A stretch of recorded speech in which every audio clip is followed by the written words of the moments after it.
What's up, fight fans? Welcome to Mr. Mustache MMA News, and today I want to discuss this Saturday's UFC 281's main event between Israel Adesanya taking on Alex Pereira for the middleweight strap. But guys, before we get into it, don't forget to hit the like and subscribe button to continue getting more MMA content by yours truly. All right, guys, getting right into it. We got Israel Stylebender Adesanya taking on Alex Pereira for the middleweight strap. It's essentially a trilogy fight where they fought twice before in kickboxing, with Pereira coming out on top both times. Once by decision, once by KO. Now a few years have passed. They're now meeting in the UFC, in MMA, where Stylebender has now been here for a while. He's been dominating the whole middleweight division. He's been on top for the past few years, essentially lapped all of his competition. And where you had Pereira, who was down, still kickboxing, dominating, becoming the first Glory two-weight class champion, simultaneous two-weight class champion.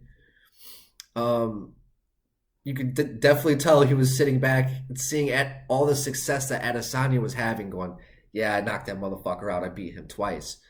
So to see him come to MMA and to the UFC so quickly, it's exciting, right? I remember back when I first heard about Adesanya and I looked into his history. I'm like, well, who knocked him out? And I saw, who's this Alex Pereira guy? I'm like, oh, well, he was like, I think only 1-0 or like 1-1 in his MMA career. I was like, oh man, like I don't think that dude will ever make it to where Adesanya is at now. But that would be really interesting if I were to ever see them fight in an MMA fight.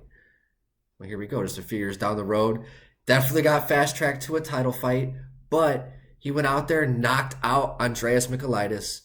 He had a good matchup with Bruno Silva, where Silva definitely showed some of Pereira's MMA holes. But Pereira was able to best him and come out on top with a unanimous decision victory. And then he went out there at UFC 276 and absolutely murdered Sean Strickland. And a lot of people thought like it was kind of like, ooh, that was close. No, he fucking knocked out Sean Strickland. And Sean Strickland's one tough motherfucker. So to see him do that in 2.5 minutes, yeah, Sean was definitely not fighting smart. But I mean, he got put out with the exact same left hand that put out Izzy years before in kickboxing. So to see this fight finally happen, I'm looking at it as a trilogy matchup. I'm not hating at the fact that Pereira is only 6-1 and getting a middleweight shot. He beat the current middleweight champ in kickboxing. So you got to give the guy some respect. This is definitely a legitimate matchup. I don't think that, yeah, it's kind of a fast track, but I think this is the only way to do it correctly because he's 35 years old. I'm talking in Pereira. He's 35 years old, so he's definitely right there in the middle of his prime. If you were to make him go out there and fight 6 killers, he'd be 38 by the time he got to Izzy, and Izzy might not even be champ, 4 years from now. Who really knows what Izzy is even going to be doing if he's even going to be in another weight class, right? So this matchup I think is perfect. I love it. I think it's super exciting, and to me, I have it at even Steven, right? This fight I have completely even. I think it can go either way. I think the striking, I think they're completely even, where you have Izzy, who is just this technical wizard. His footwork ability, is able to keep the distance and just pick his shots and just keep himself out of harm's way is just second to none.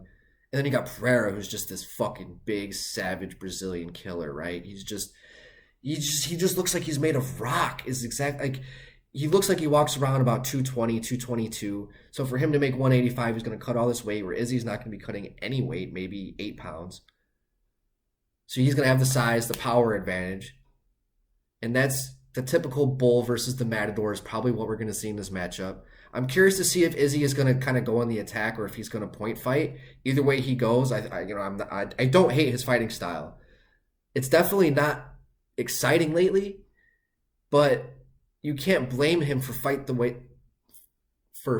the way that he's been fighting. I mean, he's been a technical masterclass, the Floyd Mayweather essentially of MMA. I mean, the guy can't get hit, and he's playing these perfect chess matches against extreme killers like Jared Cannonier, Robert Whittaker twice, Vittori twice, Paulo Costa. I mean, he's gone out there and has just dominated and lapped his weight class to the point to where, like, if Izzy wins this fight, what the fuck does he do? Like, Strickland is going to have to get past Cannonier to have a legitimate fresh blood contender.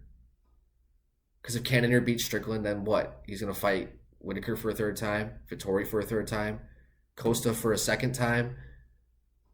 Cannon, like I think I just said Cannonier for a second time. So like if Sean Strickland gets through Cannonier and Izzy beats Pereira, that would be a really good matchup next.